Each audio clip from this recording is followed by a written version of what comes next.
Hey everybody, how's it going? My name is Tyson, and today we're going to be jumping into the world of products inside of ClickFunnels 2.0. Specifically, we're going to be going over how to actually attach your products to your funnels, taking them from just a regular marketing tool to an actual revenue generating machine, right? That's the main goal here. Okay, with that said, let's go ahead and jump into the actual platform, and I'll show you how to get started here.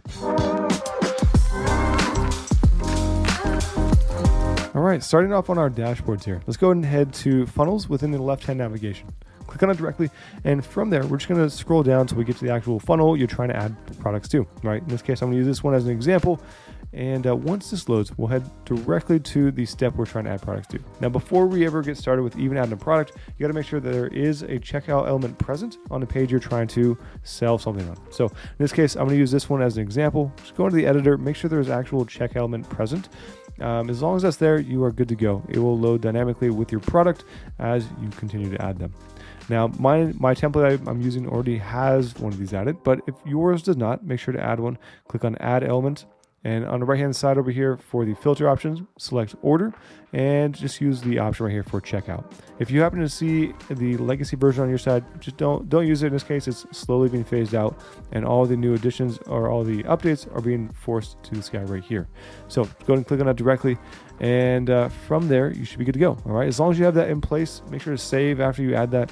You'll be all set after that. Okay, now from here, let's go ahead and back out of this and go back to the sequence overview. Okay, now from here, I'm going to head to the settings or the product settings for that particular step. Here we go. So you can either click on the caution symbol right here that you see on the outside of the step, or you can click on the three dots and click on add products. Either way, it's going to lead you to the same exact location. Okay, now I'm going to use this guy just because I prefer to do so. And we'll go ahead and just click on add product. Now, if you have already created your product, awesome. You should be good to go. Just select it from here. If you have not, click on add product and go through that whole process of setting everything up. If you do need a little bit of help as far as how to set things up and you want a little bit of guidance or overview on what is possible, I do have another video going over this in the description below. Make sure to check it out, and yeah, just give it a watch in case you need it. Now, in this case, I'm going to go ahead and use this product right here as an example, and we'll just leave it as that. So as of right now, we have just one product. Now, if I want to add an order bump, I can go and just add another product the same way we just did. Click on add product, and from there, just select the other product you actually want to use as your order bump. I'm going to go ahead and use this one as an example. Just click on it directly, select that product, and from here, just drag and drop this to the order bump section.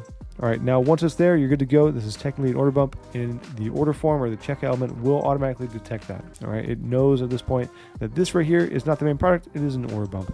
People can choose it if they want it, but it's not required for the actual transaction. This one is. Okay, down here at the bottom, now we have options for checkout settings. Now, in this case, by default, everything is set to single product, meaning whatever you see here is what you get. You can only select one, you cannot select multiple.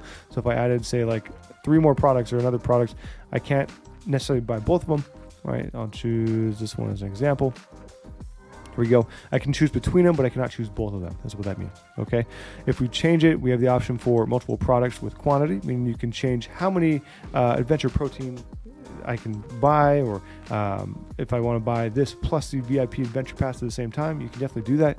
You just have to make sure that this guy is selected right here, multiple products with quantity. So if I want to buy 20 protein bottles and 1 VIP Pass, you can definitely do so. Okay, or you have the last option, which is to choose multiple products with a checkbox. So you can select both of them. It's not, you can't choose quantity, but you can choose both the products and purchase both of them right there. Okay, same goes for the order bump. You have the option right here as well. Okay, that is it for checkout settings. Now, there are a couple more things when it comes to things we can adjust inside of this page right up here, or this sidebar. If we go to the gear icon for any one of these products, we have the option to override the title and the description, as well as choose the different price points that we want to actually have displayed. All right, so in this case, if you have multiple different prices for a specific product, you can adjust that right here. Click on the drop down. You can adjust which ones are actually displaying. So if you have like an annual plan or a monthly plan and you want to show both of them, you can have them both showing. That's totally fine.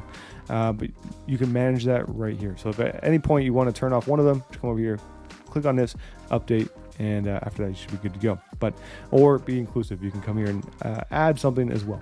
Okay, now I'm going to go and just minimize that again. You have the option for title override. So if you want to basically override whatever you put as the main title itself inside the product settings. Same goes for the product description right here. Whatever you set in product settings, if you want to change it, you can do it right here as well. What I usually like to just go directly to the product settings and change it there. But if there's something you want to put here, maybe like out of stock or, something like that for description or title, you can do that here momentarily while that item is out of stock. Okay. The next thing, and also disable some of the prices if you're going to do something like that. But anyways, you can also come here and adjust or add products as order bumps from here. Just check this and again, update. You can adjust the headline for the bump right here. And right here, you have the option to allow people to either upgrade or downgrade for this product. So if this is an upsell or say a downsell, you can allow this product to basically be that upgrade from the previous purchase. Anyways, you have the option here to determine that. In this case, we're not necessarily doing anything. This is an initial order form. You can technically leave it as is, but if it was an upsell, you could technically have that selected and then update the included product. Okay, and that's it. That's all there is to it when it comes to products here. If you do have any questions on anything I've covered, please feel free to leave a comment in the comment section below. I'm more than happy to help answer anything or clarify as best I can. Or if you just needed a little bit of help inside of ClickFunnels 2.0 specifically, I am more than happy to help as well. Whether it be setting up a product, making sure your funnel's functioning correctly, or even building out a new funnel. Either way, I'm a certified funnel builder and this is what I do. There's a link to a form in the description below. Feel free to reach out through that. I am more than happy to help, like I said. But otherwise, I hope you have a fantastic rest of your day and I look forward to seeing you guys in the next video.